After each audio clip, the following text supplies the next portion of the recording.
Pour beaucoup, les essais hivernaux ne reflètent absolument aucun résultat. Et même si ce n'est pas tout à fait faux, c'est un petit peu facile de dire que ça ne veut rien dire. Alors qu'il y a beaucoup d'enseignements à tirer, mais aussi beaucoup de questions. 3 jours seulement de tests pour valider l'aérodynamisme et tout le travail fait pendant l'hiver, c'est court. C'est même très très court, malgré la stabilité réglementaire. On a vu les équipes sortir leurs habituelles grilles de barbecue ou badigeonner leur voiture de peinture pour faire ce qu'on appelle la corrélation entre la soufflerie et la réalité. Et autant vous dire que s'il y a une différence de résultat entre les deux, vous êtes dans la mouise. Aujourd'hui, on va voir ensemble ce que l'on a appris de ces 3 jours de test et quelles questions cela pose pour la saison 2021 de Formule 1. Car oui, les essais hivernaux n'apportent pas spécialement plus de réponses, mais plutôt beaucoup de questions.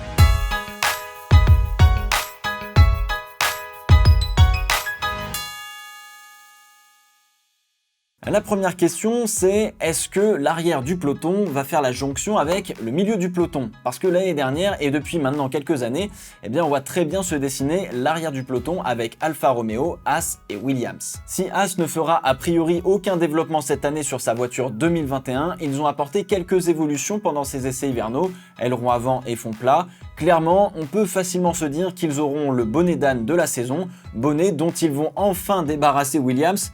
Quoique, ouais. Williams a fait des progrès depuis 2 ans et Dieu seul sait qu'ils reviennent de très loin, mais avec un moteur Mercedes, ça permet quand même de lutter. Au vu des on-board, la voiture est correcte, loin d'être géniale, mais a la particularité d'être très instable avec du vent. Et comme l'a très bien dit George Russell, il y aura des grands prix où ce sera très compliqué, d'autres beaucoup mieux, dépendamment des conditions. Donc l'objectif de Williams, c'est de maximiser les grands prix où ils n'ont pas de problème, car la régularité de la performance, c'est là où ça risque de pêcher un petit peu. Mais Alfa Romeo s'en sort pas mal. Un meilleur moteur, l'aéro loin d'être dégueu, tout comme le châssis, c'est pas pour rien que ça terminait devant Ferrari sur certains grands prix l'année dernière. 422 tours parcourus, c'est assez énorme, mais il faudra pouvoir analyser correctement toute cette quantité de données pour les mettre au profit d'amélioration pour obtenir de la performance tout simplement. Donc pour répondre à la question, non, Haas et Williams ne vont a priori pas se rapprocher du milieu de peloton. En revanche, Alfa Romeo apparaît comme étant assez solide et pourrait bien s'être rapproché de ce milieu de peloton. On va voir ça assez vite et on pourra en tirer des conclusions d'ici 4 ou 5 grands prix, ce qu'on fait généralement. La deuxième grande question, c'est de savoir si le milieu de peloton s'est rapproché des top teams, à savoir Red Bull et Mercedes. Et la réponse n'est pas aussi évidente que ça. Surtout que le milieu de peloton est encore une fois super serré cette année. Ça va être vraiment compliqué de savoir qui va l'emporter. McLaren, Alpine et AlphaTauri ont des voitures qui sont particulièrement faciles à piloter. Du moins, les pilotes sont à l'aise et ont les réponses qu'ils attendent lorsqu'ils la pilotent. Donc, faudra compter sur eux. Ces équipes comprennent en fait parfaitement le comportement de leur voiture. Maintenant, va falloir ne pas se gourer dans le peu de développement qu'ils vont apporter cette saison. Parce que la moindre erreur de développement, c'est terminé, c'est trop tard. McLaren, qui a switché sur un moteur Mercedes cette année, est arrivé avec une petite trouvaille sur le diffuseur pour exploiter une zone grise du règlement. Des plans verticaux obliques ont été ajoutés, procurant un peu plus d'efficacité pour cette zone très critique de la voiture, alors que ces indices devaient être bien réduits entre guillemets cette année. Cela fait bien évidemment partie d'un complexe aérodynamique bien particulier, et ça joue pas tout seul, et donc rajouter ces indices ne va pas suffire dans le cas d'une copie chez un concurrent. Et on ne peut pas encore estimer non plus aujourd'hui leur gain en termes de performance. Encore une fois, la voiture elle est saine, c'est probablement celle qui a fait le plus de progrès pendant l'hiver. Des podiums, clairement oui, clairement. Alpine, bien que sa cheminée ne la rende pas spécialement jolie, malgré une très belle livrée, elle a aussi une très bonne base. Alonso, qui a pour habitude de jeter littéralement sa voiture dans un virage, peut assez bien le faire et les corrections sur le volant sont assez minimes, ce qui est très bon signe. En revanche, c'est un peu moins rapide que McLaren dans l'ensemble, visuellement parlant sur le on-board. Ils ont testé différents fonds plats, diffuseurs, un autre capot moteur, bref, pas mal de choses qui font que l'on peut avoir confiance dans les progrès que la voiture peut avoir. De l'espoir, comme pour McLaren, mais un petit peu moins régulièrement, sur une opportunité, ça peut aller chercher un podium, comme finalement toutes les autres écuries du milieu de peloton. Ça peut jouer pas mal de podiums. AlphaTauri sera un peu dans la même position que l'année dernière, pas dans la tête du milieu de peloton, mais un peu plus proche pour rafler encore une fois de très gros points.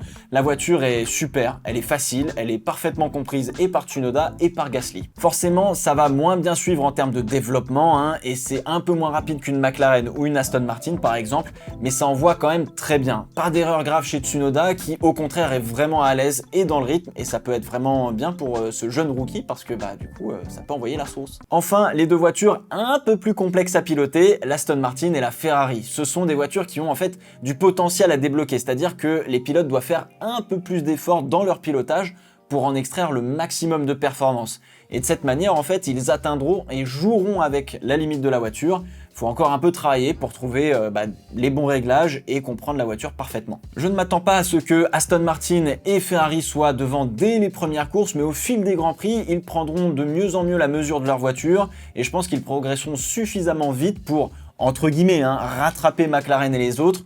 On parle de quelques dixièmes de seconde en termes d'écart, donc c'est vraiment rien. Il y aura quand même grosse bataille quoi qu'il arrive. Attention aux problèmes de fiabilité chez Aston Martin qui les a privés de précieux kilomètres pendant ces essais. Et sur 3 jours, eh bien chaque kilomètre compte. Ferrari, je le sens bien, mais l'arrière paraît toujours un peu instable. Clairement, il y a eu un step de franchise sur le moteur, mais l'évolution sur l'as de la voiture, ça reste quand même un petit peu encore à confirmer. Toutes ces équipes, à part Aston Martin, ont accompli quasiment tous les programmes de test et de développement qu'ils avaient prévus. Et sur 3 jours de test, en fait c'est un énorme avantage, voire quasiment un luxe quelque part.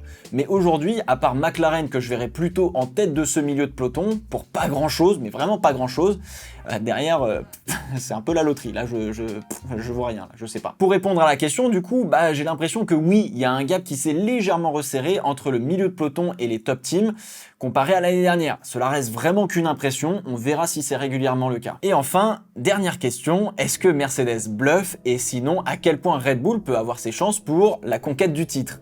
Ouais. Non, Mercedes ne bluffe pas, ils ont réellement des soucis avec leur voiture et pas spécialement avec le moteur ou la boîte de vitesse. Attention, ça sert à rien de s'alarmer pour autant, ils ne sont pas à la rue, loin de là. La voiture est devenue plus joueuse du train arrière, plus instable, un peu comme à l'image de Ferrari ces dernières années, sans aller dans leur extrême non plus.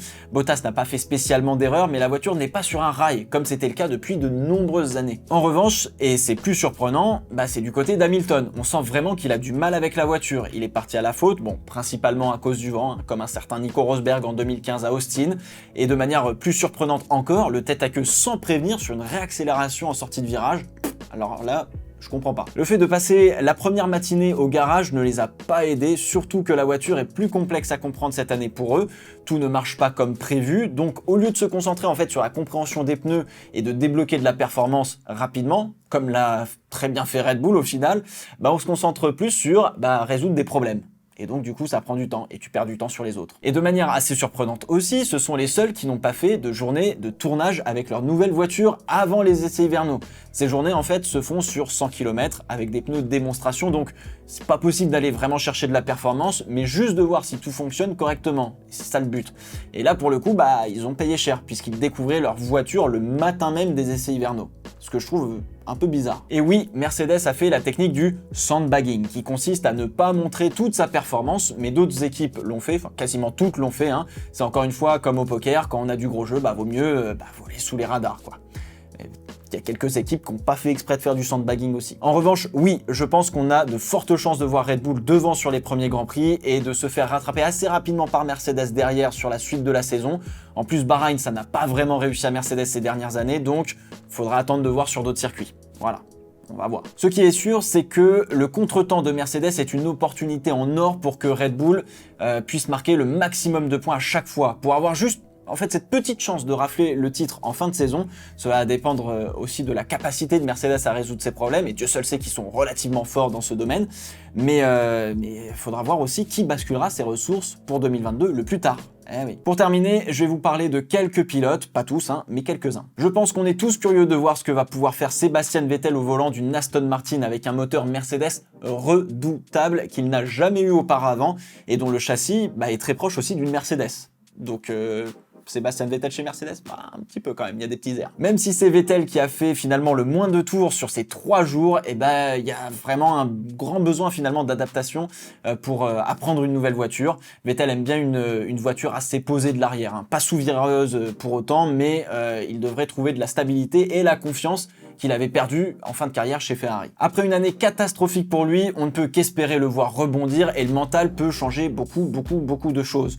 Projet finalement plutôt long terme puisqu'il compte bien être présent quand Aston Martin jouera a priori les premiers rôles d'ici 5 ans, en tout cas c'est l'objectif de Lawrence Stroll. L'inconnu se trouve aussi chez un revenant, Fernando Alonso. On a pu trouver son retour un peu opportuniste ou voire bas de gamme, entre guillemets, cheap, hein, finalement pour se rendre compte que c'était probablement la meilleure solution pour les deux parties, et rien que le voir à quasiment 40 ans, il a absolument pas perdu son coup de volant, loin de là. Clairement, il a la dalle, et on aura du spectacle avec lui, car c'est un compétiteur qui ne lâche jamais rien, et qui nous a toujours offert de très très belles batailles sur la piste. Alors si la voiture suit et lui répond au doigt et à l'œil, mon petit Esteban va falloir s'accrocher à son slibard là, clairement. Attention tout de même, si jamais la voiture ou l'équipe n'est pas au rendez-vous, ça peut vite tourner au vinaigre, hein. C'est le moment de voir si un comeback fonctionne pour lui. Schumacher avait échoué, là où Lauda et Prost avaient réussi. Gardez un œil sur le japonais Yuki Tsunoda, que je défends depuis des mois maintenant, tant j'ai été impressionné par sa saison et sa combativité en Formule 2. Un japonais, c'est rafraîchissant pour la F1, car ce sont des pilotes un peu à l'image d'Alonso, qui vont se battre corps et âme avec cette dimension d'honneur très importante dans la culture japonaise, et ça j'adore. Là aussi, Pierre Gasly a de l'expérience, mais il ne faut surtout pas se reposer sur ses lauriers, car Tsunoda n'a absolument rien à perdre, et au final, tout à y gagner. Perez, Ricciardo, Sainz qui ont changé d'écurie vont eux aussi être vraiment scrutés sur cette saison. Le bon pari de Ricciardo, composé avec la complexité intrinsèque de Ferrari pour Sainz, et s'opposer au chouchou de la maison pour Perez, ce sont de très très très belles histoires que j'ai hâte de découvrir, peu importe l'issue là. Clairement, j'ai envie de voir. Ça, c'est popcorn. Et c'est sans compter les deux nouveaux chez Haas. Si Mazepin a eu un baptême du feu par les fans pour son entrée en F1, il se fera encore pour quelques longs mois à mon avis, toujours mal interprété à cause principalement de son image. À lui de répondre sur la piste et de suivre l'exemple de Mick Schumacher qui ne met jamais la charrue avant les bœufs. Et Schumacher, on peut avoir confiance. Est-ce que l'on peut s'attendre à une saison serrée à tous les niveaux? Vous connaissez mon optimisme, mais là j'ai vraiment envie d'y croire. Les outsiders comme Red Bull, McLaren ou Alpine sont vraiment très très bien préparés, alors que ceux qui, sur le papier, pouvaient annoncer beaucoup plus de force sont finalement un peu moins bien, comme Aston Martin, Mercedes et même Ferrari. Donc finalement, ça promet quand même pas mal. Et vous, cet Est Hiverno 2021, vous en avez pensé quoi?